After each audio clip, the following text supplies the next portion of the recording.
ይሄም ያስቸግር ነገር የለም። ይሄ አገር ያወቀው ፀሐይ የሞቀው ነው። በስምምነት እንዳንል ለአንተ ገዥና ሻጭ አይደለም። አዎ እኔ ዞሮ ፈረስ ያደርሳል እንጂ አይዋጋም ይባላልና ስለዚህ አንድ ሰው ውጭ ሆኖ በየገዛው ነገር በራሱ ማድረግ ይችላል ማለት ነው። ባጭሩ ይሄ ነው። አዎ ይችላል። ምንም ያው በህግ በኩልም በምንም የሚያስቸግር ነገር የለም። አንዳንድ ቤተሰቦቻችሁ ምንም የማያውቁ በቃ ሲመጡ በጣም አንጀትን የሚበሉ አሉ። የእናንተ ቤተሰቦች ያንን የማያውቁት ነገር አስረዳላችኋለሁኝ። እናንተም ለወደፊት የምትደሰቱ አምቻችላችኋለሁኝ። አሰላሙ አለይኩም ወራህመቱላሂ ወበረካቱሁ። ውድ የቻናላችን ቤተሰቦች እንዴት ናችሁ? ደህና ናችሁ? ከኛ ጋር አልሐምዱሊላህ ሁሉ ሰላም ነው። እንግዲህ እንደ የዛሬ ፕሮግራማችን ትንሽ ለየት ያለ ነው። የዛሬ ብሎ ምናምን ሳይሆን ሌላ ያው ዛሬ ቢዝነስ ሰዎች ሆነን መተናል። ማለት የስራ ነጋዴ ምናምን ነው ደላላ። ለማንኛውም እንግዲህ ያው አጠገብ ያለው ያው ታውቁታላችሁ ወይ ደግሞ ከዚህ በፊት አይታችኋል ብዬ አስባለሁ። እንድሪስ ይባላል ወይም ደግሞ እንድሪስ አብዱ ዩቲዩብ ያው ሻጭ እና ገዢዎችን በማገናኘት ምናምን አፓርታማ፣ መኖሪያ ቤት፣ ኮንዶሚኒየም፣ አክሲዮን የተለያዩ ያው ባዶ ቦታም አለ መኖሪያ ቤትም እና ያቀርባል። በነገራችን ላይ ከሚሴ ቢሆን የሚኖረው ግን ስራው እስከ ደሴ ሀይቅ ምናምን እናንተ በማሰብ ነው የዛሬው ፕሮግራም። እሱ ምንድነው አንድ በአንድ ደውላችሁ ጠይቁት የነበረውን ሁሉንም አንድ ላይ ሆኖ አንዳንድ በጣም ወሳኝ የሆኑ ጥያቄዎችን ጠይቄው እንግዲህ መልሱን ትሰሙታላችሁ ብዬ አስባለሁ። ሁላችሁም አብራችሁን ቆዩ። ቪዲዮውን ደግሞ ላይክ አድርጉት። ያው የስራ ሰው ምናምን ሲመጣ እንደዚህ ማበረታታት ግዴታ። አዎ ላይክ አድርጉ። እስከ አንድ ጊዜ ራስን አስተዋውቅና ቶሎ ወደ ጥያቄ ይገባለሁ። ለማያውቁ ማለት ነው። አሰላሙ አለይኩም ወራህመቱላሂ ወበረካቱ። ሰላም እንዴት ናችሁ? ውድና የተከበራችሁ የአሊና ሳዲ ዩቲዩብ ቻናል ቤተሰቦች ሰላም ናችሁ? ከኛ ጋር ሁሉ ሰላም ሁሉ መልካም ነው። ያው ስሜ እንድሪስ አብዱ ይባላል። ቤትና ቦታ አፓርታማ አክሲዮኖችን በማቅረብ እንግዲህ ይገኛለሁ። ለመግዛት ለምትፈልጉ እንግዲህ ዛሬ እና ጋብዘውኛል ማለት ነው። በነገራችን ላይ ይሄ ልጅ በጣም ይጠቅማችኋል። ሌላ ነገር ሳይሆን ያለችዋን ነገር እውነት ነው የሚነግራችሁ። ምንም መረጃ የሚደብቃችሁ የለም። ሌላም በመሃል ወዲና ወዲህ ማለት የለም። ሻጭና ገዢን በስነ ስርዓት ያገናኛል። የተመቸው የወደደው ሰው የሚፈልገውን ነገር ይገዛል ወይ ደግሞ ይሸጣል ማለት ነው። እንግዲህ 7 ጥያቄዎችን አዘጋጅቼልሃለሁኝ። እነዛን ጥያቄዎች አጠር አድርገህ በደንብ አድርገህ እንድታስረዳቸው ነው የምፈልገው። ኢንሻአላህ መልሳለሁ። የመጀመሪያ ጥያቄ የምፈልገው ግልጽ አድርገህ እንድታስረዳ ነው። እኔ አሁን አንደኛ ለተመልካችም ለደንበኛ ምናምን በመጨነቅ ነው። በኋላ አንተም ግዴታ ስለሆነ አንድ በአንድም ከምትመልስ ምናልባት የተወሰነ ሰው የመጀመሪያው ጥያቄ ውጭ ሆነው የገዙትን ቤት ስም በራሳቸው ማዞር ይችላሉ ወይስ ግዴታ እዚህ በቤተሰብ ስም ነው የሚሆነው? በስማቸው ማድረግ ይችላሉ። ውክልና የራሳቸው ቤተሰብ ወንድምም ሆነ አባት ውክልና ይቀበላል። ከዛም በኋላ ስም በእነሱ ማድረግ ይችላሉ። ግልጽ አድርገህ መልሼ ልጠይቅህ። አስማራባ ውጭ ሆነው የገዙትን ቤት በራሳቸው ስም ማዞር ይችላሉ ወይስ እንዴት ነው የሚሆነው? እስኪ ይሄን ነገር አብራራ። ብዙ ሰው እንግዲህ የገዛውን ንብረት በራሱ ስም እንዲሆንለት ስለሚፈልግ እንዴት ነው የምታረጋቸው እንዲህ አይነት ነገር ሲያጋጥም? በመጀመሪያ ቤተሰቦቻቸውን ልከው ቤቱን ከወደዱ በኋላ በስማቸው ለማድረግ የሚያግዳቸው ነገር የለም። ውክልና የራሳቸው ቤተሰብ ይቀበላል። በእነሱ ስም ማድረግ ይችላሉ። ስለዚህ አንድ ሰው ውጭ ሆኖ የገዛውን ነገር በራሱ ማድረግ ይችላል ማለት ነው። ባጭሩ ይሄ ነው። አዎ ይችላል። ምንም ያው በህግ በኩልም በምንም የሚያስቸግር ነገር የለም። ውክልና ቤተሰቦቻቸው ስለሚቀበሉ እነሱም ያደርጋሉ። የሚያግዳቸው ነገር የለም። እንግዲህ ያው ሰምታችኋል። ያው እያደረገ ስለሆነ ነው። አዎ እያያችሁ ነው። እንድሪስ አብዱ ዩቲዩብ በሚለው ገብታችሁ ማየት ትችላላችሁ። ሻጮችና ገዢዎች እየመሰከሩ ይገኛሉ። ሊንኩን ኮሜንት ላይ አስቀምጥላችኋለሁ። ሊንክ እንግዲህ እንትን እያላላችሁ ነው ያስቀምጥላችኋለሁ። ገብታችሁ ቪዲዮንም ላይክ አድርጉት። እንዲሁም ደግሞ መሸጥ መለወጥ ትችላላችሁ። የተለያዩ መረጃዎችን መጠየቅ ከፈለጋችሁ ሁሉ ነገር ልጁ ምርጥ ልጅ ነው። ያው ስለማምንበት ነው በሙሉ ልብም እንደዚህ ማውራው ስለሱ። ያው ታሳፈ ኢንሻአላህ ሰው ደስተኛ ሆናል ብዬ አስባለሁ ባንተ። ኢንሻአላህ። ሁለተኛው ጥያቄ የምታገበያየው ምንድን ናቸው? እስኪ ማለት ዝርዝር ማገበያየው እኔ ቤት እንደዚሁም አክሲዮን፣ አፓርታማ ቦታን ጭምርት ነው። እሺ ግልጽ ሆኖላችኋል ብዬ አስባለሁ። አክሲዮን አፓርታማ ቤት ነው የማገበያየው በወሎ ዙሪያ መኖሪያ ቤት አክሲዮን ያው የሥራ ቦታ ነው። አክሲዮን የሥራ ቦታ ነው። አፓርታማ ደግሞ መኖሪያ ቤት ነው። አፓርታማ አይ መኖሪያ ነው መኖሪያ ቤት። አንዳንዴም ደግሞ ኮንዶሚኒየም ምናምን ይኖራል። ኮንዶሚኒየም ሁሉም አለ። ባዶ ቦታም ብለሃል። ሰምታችኋል እንግዲህ ኢንሻአላህ ከዚህ ውስጥ አንድ የምትፈልጉት ነገር አይጠፋም ብዬ አስባለሁ።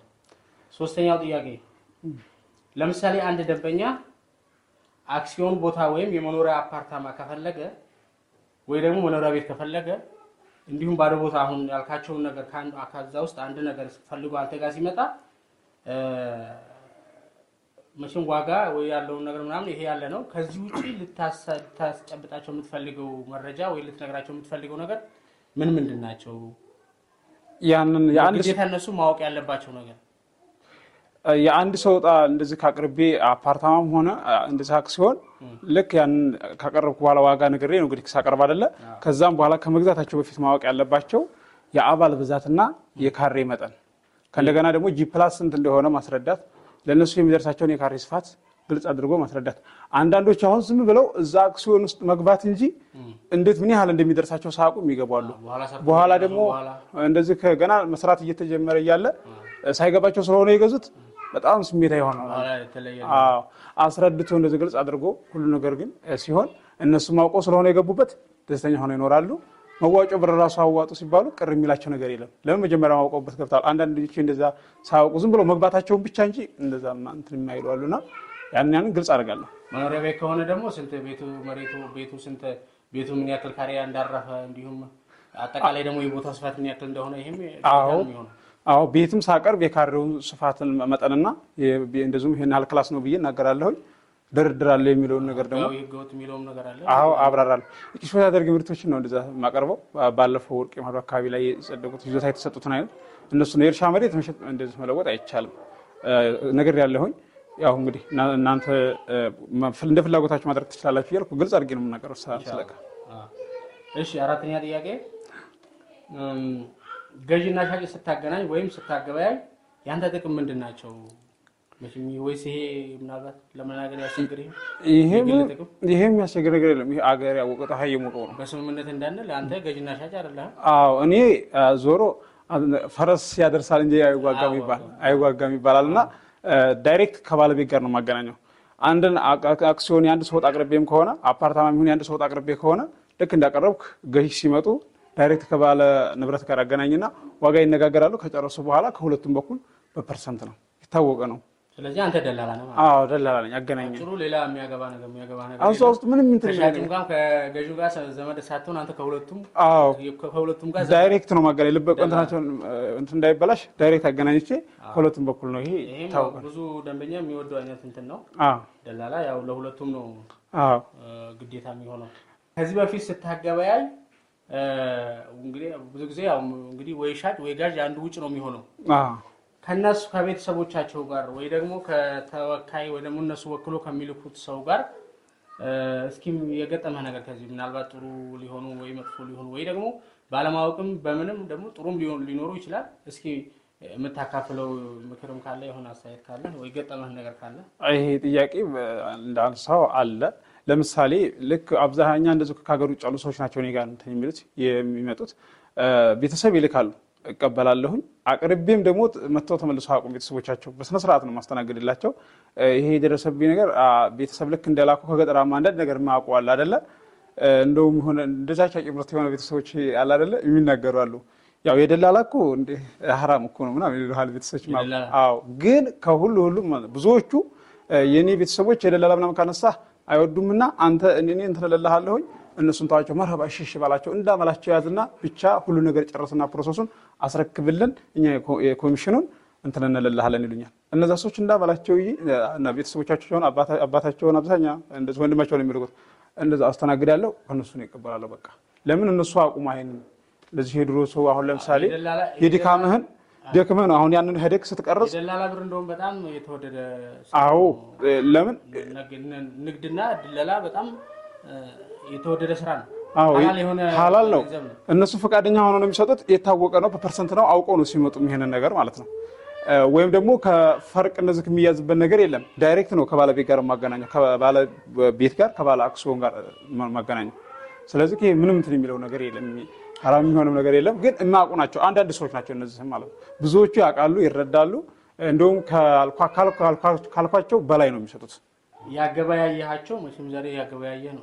አዎ ያገበያያቸው ደንበኞች ለወደፊት ከአንዳቸው ችግር ቢገጥማቸው ምን ያክል ትረዳቸዋል ማለት ያው ችግር ሲባል ሌላ ነገር ሳይሆን ለምሳሌ ወደፊት ስም ለማዞር አሁን ዙሮ ያላለቀ ከሆነ ምናልባት ለወደፊት ስም ሲዞር ወይ የሆነ ነገር እንግዲህ የሰው ልጅ በመሀል የሆነ ነገር አለመግባባት ምናምን ከመንግስት ጋር ይሁን ከነሱ ጋር ከራስ በርስም ለምሳሌ ያን ያቀረብኩት ነገር ልክ ወደው ሲገዙ ያንን ሙሉ ዶክሜንቱን አይተው ነው የሚገዙት። ህጋዊ ነው አይደለ? ያንን ዶክሜንት አይተው ከዛ ውክልና ሰጥቶ ስም ወዳውኑ እንደዚህ ማዞር ይቻላል። ቤት ላይ ያለ ይዞራል ስም ማለት ነው። የሆነ በዛ ለካ አቅርቤ የራሴን ጥቅም ብቻ ሳይሆን ማምቻቸት ያለብኝ እነሱ ያንን በነጥብ ቤት የሚያወጡትን ብርና በመቶ ሺህ ቤት የሚቆጠር ገንዘብ ሲያወጡ ለነሱ ልጨነቅ ይገባል። ስለዚህ ለወደፊት የሚሆነ ነገር ሲመጣ ብሬያቸው ያለውን ነገር ማጨራረስ ነው አለብኝ። ደግሞ ወዳውኑ ስለሆነ የሚያልቀው ያ ፕሮሰስ የሚያግድ ነገር የለም። ምናልባት ቦታ እንደዚህ ስለሆነ ቦታ አለ አይደለ?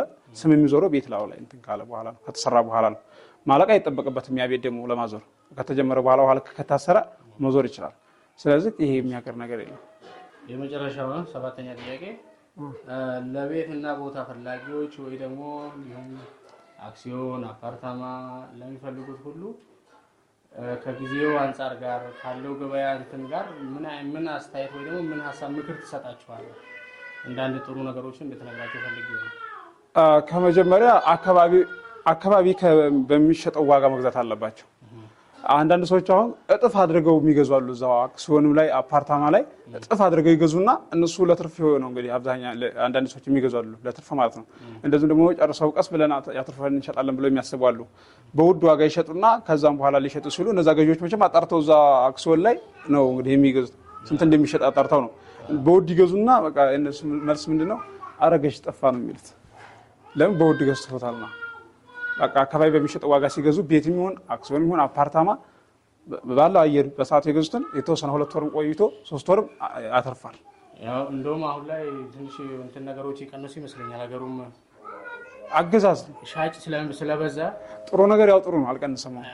አሁን ጥሩ ነገር ያው ጥሩ ነው። አንድ ሰው እንደዚህ ይላል፣ አሁን ረክሷል ምናምን አይነት ነገር ሁሉ አለ። ሊወደድ ይችላል ወደፊት የሚል ሀሳብም አለ። ያው እኔ ማቀርብ አሁን ለምሳሌ ወሎ ዙሪያ ነው አይደለ?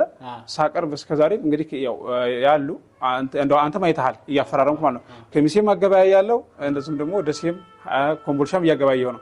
ሻጮች ገዢዎች እንግዲህ አይታቸዋል እንትን እያሉ ለካሜራ ፈቃደኛ ሆኑ ልጅን እያቀረብኩ ነው እንዳየው ማለት ነው። ስለዚህ አገዛዝ ነው እንጂ አሪፍ ነገር ቦታ አቀማመጡ የሚያምር ቦታ ቀረብ ያለ ነገር ዋጋው እንደዛው የቀነሰ ነገር የለም ከበፊቱ። ቀንሶ ደግሞ ያው እንደውም አሁን ከሀገር ውጭ ያሉትም ራሱ እያዩት ነው ለመግዛት አቅማቸው እንትን እያለ በቃ እያቃታቸው ተጣጥረው በቃ ከዛም እያሉ ነውና የሚገዙት። ያው እንደ ቦታው አቀማመጥ ነው እንጂ የቀነሰ ነገር የለም። እንግዲህ ቤተሰቦች ያው ጥያቄን ጠይቄ ጨርሻለሁ። እሱም ኢንሻአላህ ሁሉንም ከምፈልገው ከበቂ በላይ መልሶልኛል። በጣም አመሰግናለሁ። እንግዲህ እንድሪስ አብዱ ቲዩብ እናንተ ፈልጋችሁ ያላገኛችሁትን የቦታ ወይ ደግሞ የቤት አይነት ኢንሻአላህ እሱ ፈልጎ ያገኝላችኋል። ደውላችሁ የምትፈልጉትንም ነገር እንደዚህ ነው ብላችሁ ስታስረዱት እሱ ደግሞ ልክ በእናንተ ፍላጎት ባለው መረጃ ኢንሻአላህ ከምትፈልጉት ነገር ጋር ያገናኛችኋል ብዬ አስባለሁ። ገዛ አርጉና የሆነ የምትሸጡትም ሸጥ አርጉና የደላላ ብር ደግሞ ይጣፍጣል ይባላል። አዎ በሐቅ በስነ ስርዓት በሐቅ የመጣ ገንዘብ ያው እየጨመረ ነው የሚሄደው እንጂ እየቀነሰ አይሄድም። ሰዎች ሲደሰቱ፣ ገዢዎች ሲደሰቱ፣ ሻጮች ሲደሰቱ፣ ተቸገረው ለችግራቸው ስትደርስላቸው ሻጮችንም ደስ ይላቸዋል አይደለ? ገዢዎቹንም በተቸገረው ደግሞ ስታገናኛቸው ደስ ይላቸዋል። ስታስደስታቸው አላህም ደግሞ እንትን ይላል፣ ረህመቱን ራሱ ይጨምራልና። ስለዚህ ውድ የአሊና የሳዲ ቤተሰቦች ማለት ነው በዛው አጋጣሚ ልናገር የምፈልገው መግዛት ለምትፈልጉ ቤትም አክሲዮንም እንደዛ አፓርታማ ኮንዶሚኒየሞች መግዛት ለምትፈልጉ በወሎ ዙሪያ አለ ማለት ነው። ባሊ አሊ የምታውቁ እንግዲህ ያላችሁና ባሊ ላይ እንደዚህ ሼር አድርግላችኋል። ቻናሌ እንድሪስ አብዱ ቻናሉን የሱን ቻናል ሊንክ ኮሜንት ላይ አስቀምጥላችኋለሁ። ቪዲዮ ላይክ አድርጉት፣ ገብታችሁ ምንም አድርጋችሁ ይዩ። እንግዲህ ሰው ልጅ ብር ይሰራል፣ ያጠራቅማል፣ ቤት ይገዛል፣ ቤት ይሰራል። መሰረታዊ ትልቁ ለሰው ልጅ መኖር ቤት ነው። ትክክል። ቤተሰቦቻቸው ስትልኩ በስነ ስርዓት አስተናግድላችኋለሁ። እንደዚህ የማያውቁትን ነገር እያስረዳቸው አንዳንድ ቤተሰቦቻችሁ ምንም የማያውቁ በቃ ሲመጡ በጣም አንጀትን የሚበሉ አሉ የእናንተ ቤተሰቦች። ያንን የማያውቁት ነገር አስረዳላችኋለሁ። እናንተ ወደፊት የምትደሰቱ አምቻችላችኋለሁ። ስለዚህ ገብታችሁ ሊንክ ከኮሜንት ላይ ያስቀምጥላችኋል። ገዢ የሆናችሁ አስባችሁ ወስናችሁ አቅማችሁ ከሚፈቅደው አካባቢ ላይ ወስናችሁ ቤተሰብ ላኩ። ለማገበያየት አለሁኝ። አብሽሩ ይላችኋለሁ። ኢንሻአላህ እንግዲህ ሌላም ቪዲዮ ይዘንላችሁ እንመጣለን። ቪዲዮ ላይክ አድርጉት። ለዛሬ የነበረን ቆይታ ይመስላል። ወሰላሙ አለይኩም ወራህመቱላሂ ወበረካቱ።